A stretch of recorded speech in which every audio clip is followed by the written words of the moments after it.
सलाम, नमस्ते, सत श्री अकाल। मैं हूं रजा और आप देख रहे हैं रज़ा राफी की Iran special report. Middle east से ईरान की सबसे बड़ी खबरें आपके सामने। सबसे पहले सबसे बड़ी खबर, दोस्तों, जो खुद एक्सपर्ट हैं वो बता रहे हैं कि इनपुट आ रही है, ऐसी चीजें देखी जा रही हैं, गतिविधियां, जिससे ये क्लियर हो रहा है कि अमेरिका खुद ईरान में घुसेगा। इस पूरी खबर को इजराइल के सबसे बड़े अखबार ने छाप दिया है।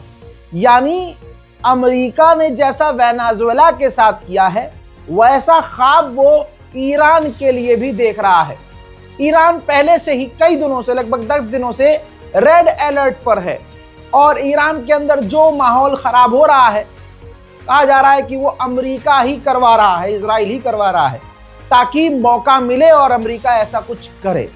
अब ये खबर आने के बाद तनाव और बढ़ गया है। जिन लोगों को ये हल्के में बात लग रही है, मैं तो शुरू से कह रहा हूं कि अभी ईरान में जब तक शांति ना आ जाए, सब कुछ क्लियर ना हो, ट्रैवल ना करो। लोगों को समझ में नहीं आ रहा था।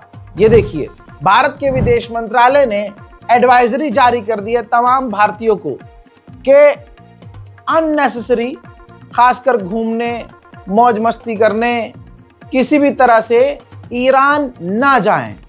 जब तक आपके लिए बेहद जरूरी ना हो, आप ईरान ना जाइए। भारतीयों के लिए भारत की सरकार का एडवाइजरी नोटिस है। ईरान के अंदर जो हो रहा है, फिलहाल जो प्रदर्शन हो रहे हैं, वो खुल्लम खुल्ला नजर आ रहा है कि अमेरिका, इजराइल इसमें इन्वॉल्व है। प्रदर्शनकारियों ने एक गोर्जी स्ट्रीट नाम की एक जगह है ईरान में, भाई, प्रदर्शन का हाल ये है प्रदर्शनकारियों का कि उन्होंने डोनाल्ड ट्रंप स्ट्रीट नाम रख दिया है। नाम बदलकर गली का उसके स्टिकर लगा दिए हैं। हालांकि इससे कुछ होता नहीं है, न होगा, लेकिन ये भी एक इशारा है कि अमेरिका और इजराइल के समर्थन वाले लोग, गद्दार लोग, या यूं कहिए कि पैसा लेकर ये सब कर रहे हैं ताकि ईरान में तनाव बढ़ जाए। वहीं दूसरी तरफ जहां कुछ लोग कह रहे हैं कि ईरान में ऐसा कुछ नहीं हो रहा है, ये है वो है, सच बोलने में उनको दर्द हो रहा है। ईरान के जो सेंसिटिव इलाके हैं वहां नहीं हो रहे हैं प्रदर्शन, लेकिन दूसरे इलाकों में तो डायरेक्ट खामनाई के खिलाफ नारे लग रहे हैं। ताजा मंजर देख लीजिए।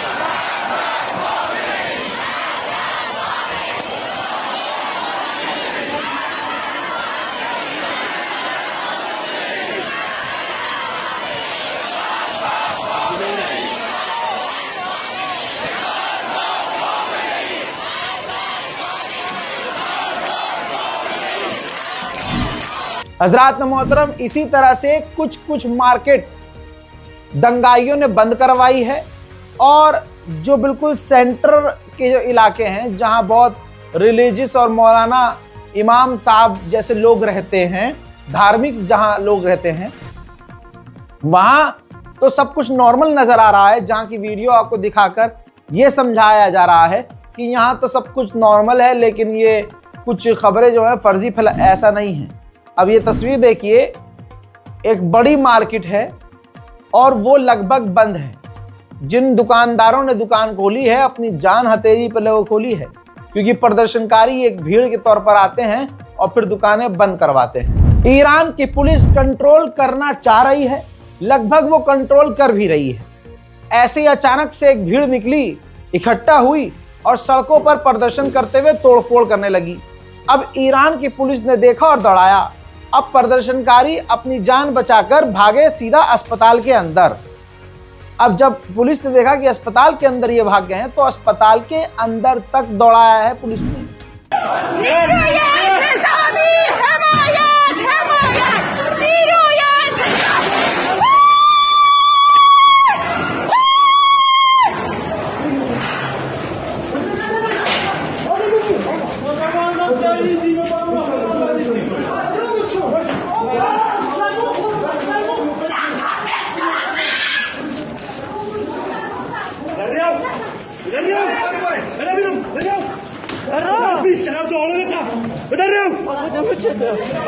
ये तमाम चीजें क्लियर हैं, समझ में आ रहा है।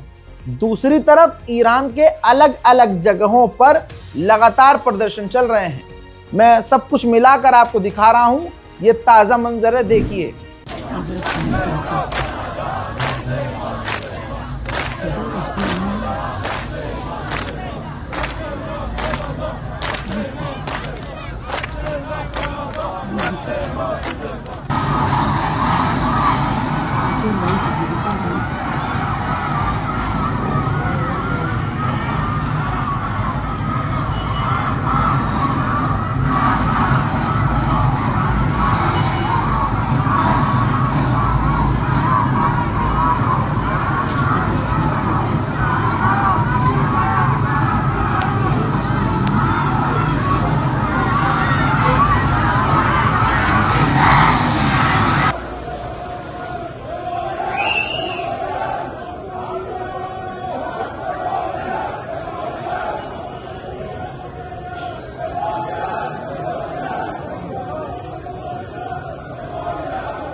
अमेरिका ने अपने ऑफिशियल, मतलब वहां की फौज ने ऑफिशियली एक पोस्ट किया है जिसमें वेनेजुएला पर जब हमला कर रहा था, अमेरिका घुसपैठ कर रहा था, तो लाइव अमेरिका के विदेश मंत्री डोनाल्ड ट्रंप देख रहे थे। उस वीडियो को यूएसए ने पोस्ट किया है और फारसी में लिखा है कि अगर तुम नहीं जानते थे तो अब जान जाओ, Trump he man of action हैं। डोनाल्ड ट्रंप के जो इरादे हैं वो दुनिया को पसंद नहीं आ रहे हैं। जैसे वो दूसरे देशों, कई देशों पर कब्जे की बातें कर रहा है, उसके टारगेट पर ईरान है और उसने ईरान की आवाम को भड़काने के लिए बोला है कि जैसे पहले ईरान प्रदर्शनकारियों को मार रहा था, अगर इस बार प्रदर्शनकारियों को ईरान ने हिट किया तो हम बहुत तगड़ा हमला करेंगे। यानी घुसने की धमकी दे चुका है, हमला करने की धमकी दे रहा है। आपके सामने इसका ये सुनिए बयान। There's been protesters killed in Iran. You said we were locked and loaded, ready to go. What is the line there for when the U.S. is going to get involved in those protests? We'll take a look. We're watching it very closely. If they start killing people like they have in the past, I think they're going to get hit very hard by the United States. Can I just add something? अब आप देखिए, आपकी screen पर एक मंजर है। अमेरिकी senator जो थम्स अप दिखा रहा है, उसने एक कैप दिया है, एक टोपी दी है जिस पर लिखा है मेक ईरान ग्रेटर अगेन। यानी आप देख रहे हैं ये सब कुछ क्या चल रहा है। और अगर किसी को ये लग रहा है कि भैया बहुत बढ़िया कर रहा है अमेरिका, तो वो दोगला है।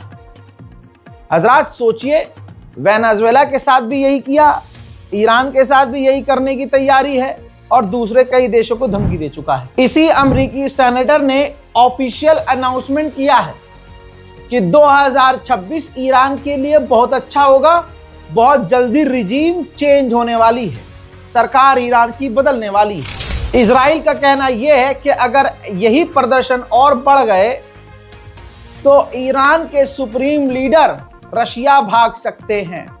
अब ये तो वक्त बताएगा, क्योंकि जो अमेरिका और इजराइल के अखबार छाप भी रहे हैं वो भी इन्हीं प्रोपेगेंडा का ही हिस्सा हैं। बात अगर ईरान की करें तो ईरान इस वक्त काफी मजबूत है और अभी भी वो अंदर ही अंदर जो उसकी कमियां थी उस पर काम कर रहा है, देश के गद्दारों को पकड़ रहा है। तस्वीर आपके सामने है, मूसाद के लिए काम करने वाले एजेंट्स, मूसाद के एजेंट्स को ईरान ने तेहरान और दूसरे इलाकों से गिरफ्तार किया है। और ये दूसरा एक मंजर दिखाऊंगा, दूसरे इलाके में ईरान ने, ईरान के अंदर ही बम की फैक्ट्री, जी हाँ, जो मूसाद ने वहां लगाई थी, हजरात बता दूं कि वो भी सीज की है और यहां पर हथियार भी मिले हैं ईरान को, वो भी सीज किए हैं। तो यानी लगभग अमेरिका और इजराइल अभी जो कोशिश कर रहे हैं वो उसमें कामयाब नहीं हुए हैं। इजराइल के पूर्व प्रधानमंत्री ने ये पोस्ट किया है एक GIF टिक टैक टूनाइट लिखा है, यानी जो होगा बहुत जल्द होने वाला है, यानी ईरान को और ईरान के लोगों को डराया भी जा रहा है इस तरह से पोस्ट करके।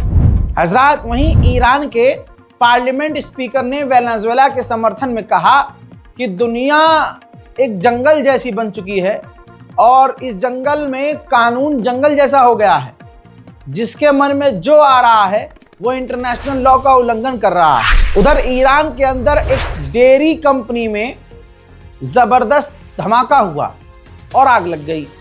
अभी तक ये क्लियर नहीं है कि ये हमला था या हादसा, लेकिन मंजर खतरनाक है, ये देखिए।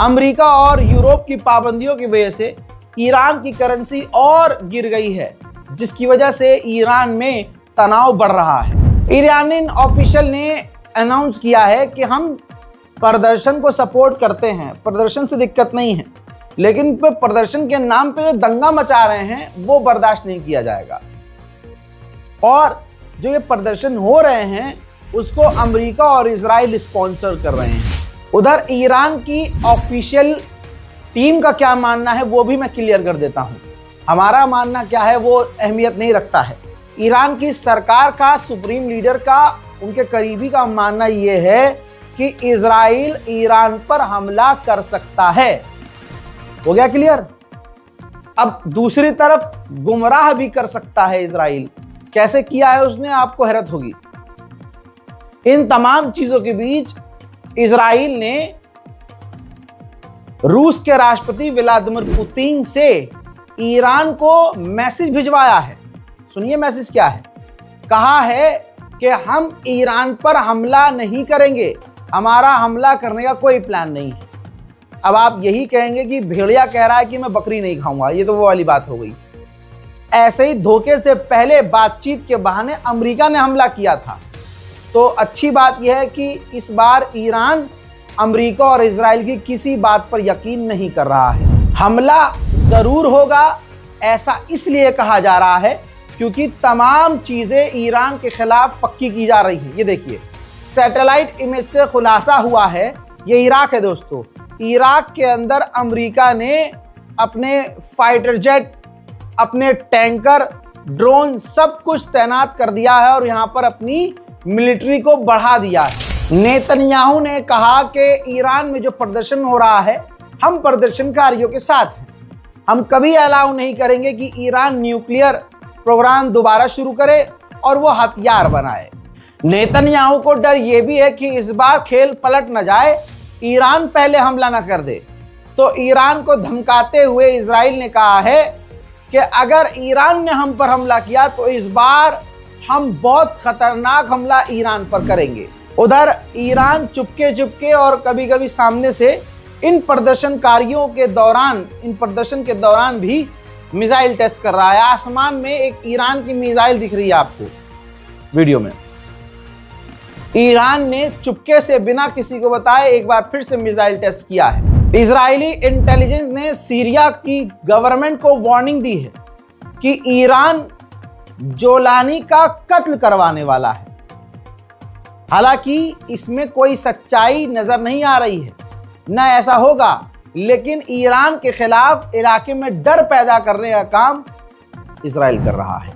उधर शिन बेट जो इजराइल की जासूसी एजेंसी है, खुफिया एजेंसी, उसने इजराइल के ही एक व्यक्ति को गिरफ्तार किया है जो ईरान के लिए जासूसी कर रहा था। ईरान के विदेश मंत्री ने कहा कि हर बार वो, यानी इजराइल और अमेरिका, एक फेल एक्सपेरिमेंट करते हैं, कुछ न कुछ हमारे यहाँ करने की कोशिश करते हैं, लेकिन वो फेल होते हैं। वो इस बार भी फेल होंगे।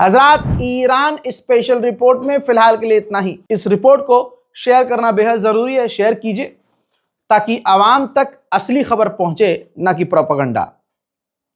फिलहाल के लिए इस रिपोर्ट में इतना ही। जय हिंद।